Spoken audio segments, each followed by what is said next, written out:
ముందుగా మన తెలంగాణ రాష్ట్ర ప్రజలందరికీ తెలంగాణ ఆవిర్భావ దినోత్సవ శుభాకాంక్షలు తెలుపుతూ ముందుగా ఎందుకంటే 1969 నుండి తెలంగాణ ఉద్యమం నడుస్తున్నాయి. కానీ ఏ ఒక్క రాజకీయ పార్టీ పైన ఢిల్లీకి పోయి ఎవరు కొట్లాడడం లేదు.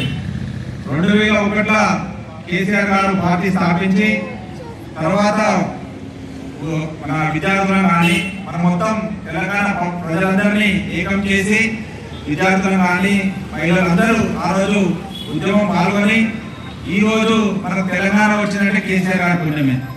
ఎందుకంటే అంతకుముందు చూసాం మనం గత కాంగ్రెస్ పాలన కానీ టీడీపీ పాలన కానీ చూసాం. ఎవరు తెలంగాణ ఇవ్వద్దని చెప్పిండు. కిరణ్ కుమార్ రెడ్డి ఏకంగా ముఖ్యమంత్రి అయిన తర్వాత అసెంబ్లీగా మీకు తెలంగాణ వస్తే కరెంటే ఉన్నది, కరెంట్ మేము ఇయ్యము అని చెప్పి ఆ రోజు గట్టిగా హెచ్చరించిన మన కేసీఆర్ గారు భయపడకుండా ఉద్యమాన్ని ముందుకు తీసుకెళ్లి ఈ రోజు యావత్ తెలంగాణ ప్రజలు సుఖంగా ఉన్నారంటే అది కేసీఆర్ గారి పుణ్యమే.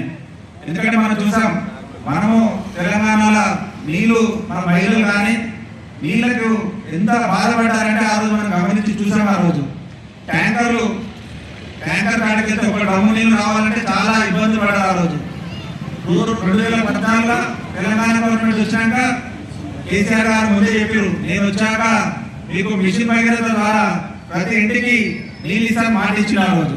అదేవిధంగా కరెంటు మనకు ఎండాకాలం వస్తే ఉదయం 6 గంటలు సాయంత్రం 6 గంటలు తీసేవాళ్ళు.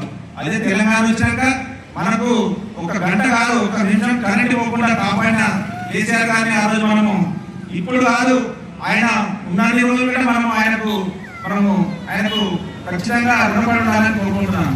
అదేవిధంగా కేటీఆర్ గారు ఐటీ మినిస్టర్ అయినాక మన తెలంగాణ ఉద్యమాల గట పోరాటాలకు నిలువెత్తు ప్రదర్శన. ఇంతకుముందు 1969 కానీ మళ్ళీ మధ్య దశలో 2021 నుండి 2001 నుండి మన కేసీఆర్ గారు అన్ని రాజకీయ నాయకత్వం. జై తెలంగాణ. తెలంగాణ.